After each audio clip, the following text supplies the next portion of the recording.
Let's talk about this Leafs victory over the Blackhawks with our director of scouting, Craig Button. And Craig, Auston Matthews misses 3 weeks with that knee injury, plays 16 minutes, has a goal and an assist. It's like he didn't miss any time at all.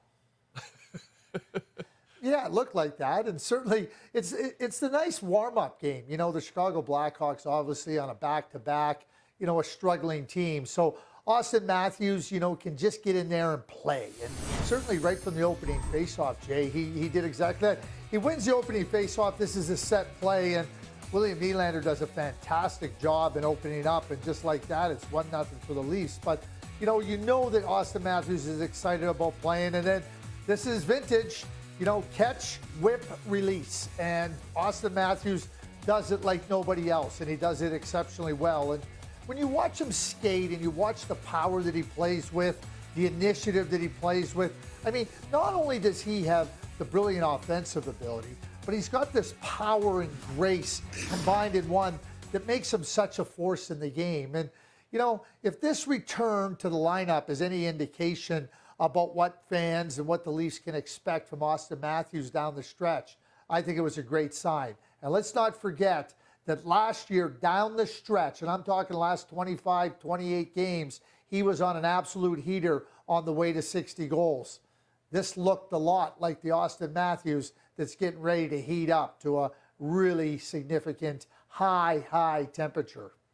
William Nylander, you mentioned him, Craig. He hits the 30-goal mark for the third time in his career. He's on pace for 95 points. That would actually be 15 more points than he's ever had in the National Hockey League. Have you noticed something different about him, Craig, this season that's allowed him to maybe elevate his game even more than where he was?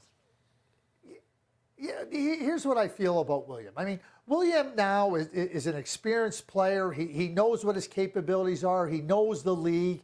And I think he's just settled in to being the best version of himself. You know, you think about the opening goal. I mean, this is a brilliant design play, and William Nylander breaks open 9 seconds into the game. But watch these moves, Jay. These are incredible moves. A little fake out, and then he fakes inside. He looks like he could be playing receiver for the Kansas City Chiefs as he puts Jake McCabe right down to the ice. Unbelievable play. And then the confidence. I talk about the confidence of William Nylander. He just holds the puck. He understands what the opportunities are. He understands where other players are out on the ice. And with skilled players, and William is a highly skilled player, he's going to excel. But I just think that he's right in that wheelhouse now where he's comfortable playing. He understands how he can take full advantage of his skills, and he's doing exactly that. And let's not forget one other key thing here with William Nylander. His contract is significant value.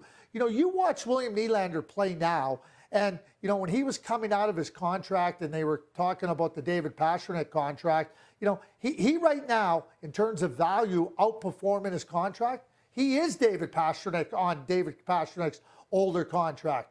William Nylander has been terrific for the Toronto Maple Leafs. And it is amazing because when Nylander signed that initial deal and for a good portion of time afterward, Leaf fans wanted nothing more than to get out from under it. There's been plenty of speculation as to where Patrick Kane might be traded, if at all, prior to the deadline, Craig. We talked to Jamie McLennan about it. He thought that the Leafs would be the best fit of any Canadian team. Do you see a fit, though, in their top six the way this team is playing right now? Top six, Patrick Kane? You got to be kidding me, Jay. like he should go right to the top line. That's where he goes. That's where he belongs. The guy's brilliant. He's a star. He's going to the Hall of Fame. He can fit on this team. He can fit on any team in the National Hockey League. And when you think about the Toronto Maple Leafs trying to do everything they can to strengthen their group, well, Patrick Kane absolutely strengthens the group. And, you know, 3 Stanley Cups, big-time playoff performer. Absolutely that Patrick Kane would be a nice addition. And for the Leafs, whether it be a Patrick Kane, whether it be a Timo Meier, whether it be a third-line center or a defenseman, what you're trying to do is strengthen your team to the greatest extent possible with the only goal in mind, which is to win your first-round series and then see where you can move from there. And Patrick Kane unequivocally 100% helps them do that.